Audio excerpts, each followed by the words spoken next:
સુરત કોંગ્રેસ દ્વારા ભારતીય જનતા પાર્ટી સુરત કાર્યાલય ખાતે વિરોધ પ્રદર્શન કરાતા પોલીસે કોંગ્રેસીઓની અટકાયત કરી હતી।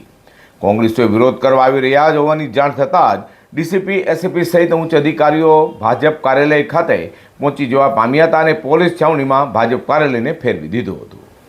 સુરત કોંગ્રેસ દ્વારા ભારતીય જનતા પાર્ટી કાર્યાલય ખાતે જઈ વિરોધ કરવાનો મેસેજ ફરતો કરતા જ ભાજપ કાર્યાલયને પોલીસ છાવણીમાં ફેરવી દેવામાં આવ્યું હતું।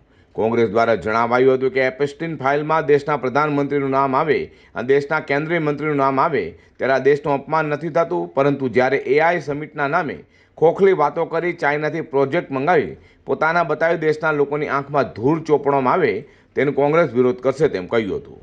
તો સુરતના ઉધના ખાતે આવેલા ભારતીય જનતા પાર્ટી કાર્યાલયે મોટી સંખ્યામાં કોંગ્રેસીઓ પહોંચતા પોલીસે અટકાયત કરી હતી। ભાજપ કાર્યાલયને પોલીસ છાવણીમાં ફેરવી દેવામાં આવ્યો હોય તેમ ચપ્પા પર પોલીસ કાફલો ગોઠવવામાં આવ્યો હતો। ડીસીપી એસીપી પીઆઈ સહિતના ઉચ્ચ અધિકારીઓ સહિતનાએ કોંગ્રેસોને વિરોધ કરતા અટકાવ્યા હતા, તો કેટલાકની પોલીસે ટીંગાટોળી કરી હતી। તો કોંગ્રેસોના વિરોધને લઈને વાતાવરણ તંગ જેવી સ્થિતિ જોવા મળી હતી। एना માટે આજે વિરોધ કરવામાં આવી રહ્યો છે।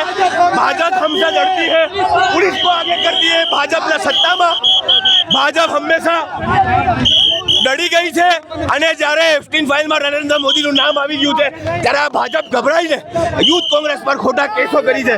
પણ અમે રાહુલ ગાંધીના સિપાહી છીએ, અમે કોઈથી ડરવાના નથી। અને એના માટે આજે વિરોધ કરવામાં આવી રહ્યો છે। ભાજપ હંમેશા લડતી है, पुलिस को आगे करती है। ભાજપના સત્તામાં ભાજપ હંમેશા ડરી ગઈ છે અને જ્યારે એફટીન ફાઇલમાં નરેન્દ્ર મોદીનું નામ આવી ગયું છે ત્યારે આ ભાજપ ગભરાઈને યુથ કોંગ્રેસ પર ખોટા કેસો કરી છે। પણ અમે રાહુલ ગાંધીના સિપાહી છીએ, અમે કોઈથી ડરવાના નથી। સુરત કોંગ્રેસ દ્વારા ભાજપ કાર્યાલય પહોંચી એઆઈ સમિટનો વિરોધ કરાયો હતો, જોકે વિરોધ થાય તે પહેલા જ કોંગ્રેસોની પોલીસે અટકાયત કરતા માહોલ તંગ બની જવા પામ્યો હતો।